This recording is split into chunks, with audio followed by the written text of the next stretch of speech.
Bonjour, dans cette vidéo, nous allons corriger l'exercice 15 du plan de travail 2 du chapitre angle. Donc dans cet exercice, nous avons un schéma de 2 routes, d'accord? Un schéma qui n'est pas à échelle, donc ça ne sert à rien de mesurer sur ce schéma-là. La question est de savoir sur quelle route Raphaël descendra-t-il le plus vite. D'abord, on descend vite sur une route, plus la route est inclinée et pentue, donc plus l'angle est grand, plus on descend vite sur la route. Donc pour répondre à cette question, il faut connaître l'angle des 2 routes. Pour la route B, on connaît l'angle, il est de 20 degrés. Pour la route A, on ne connaît pas l'angle. Mais on ne peut pas mesurer sur le schéma qui n'est pas à échelle. Alors je vous propose dans ce cas-là de faire un schéma à échelle. Nous allons donc reproduire ce triangle DSU en prenant comme échelle, par exemple, 10 mètres correspond, parce que 10 mètres n'est pas égal à 1 cm, 10 mètres correspond à 1 cm.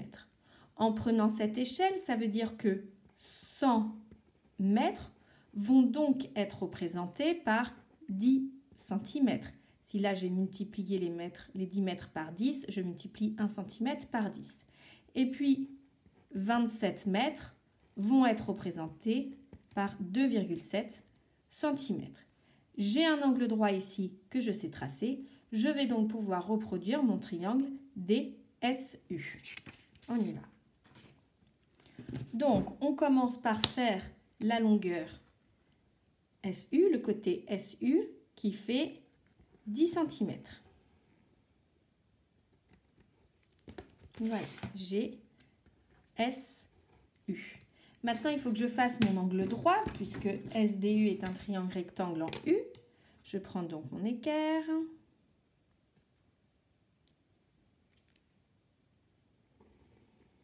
Je trace mon angle droit.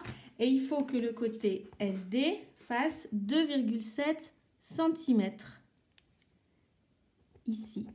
Donc là, j'obtiens le point D. Je peux finir mon triangle en traçant le côté SD.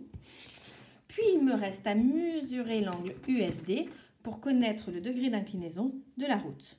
Donc, je place correctement mon rapporteur en mettant le centre de mon rapporteur sur le sommet, puis l'un des zéros de l'une de mes 2 graduations sur l'un des côtés de l'angle. J'utilise donc la graduation intérieure et je peux mesurer à peu près 15 degrés.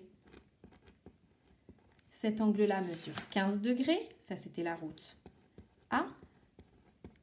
Pour la route B, on savait que l'angle mesurait 20 degrés.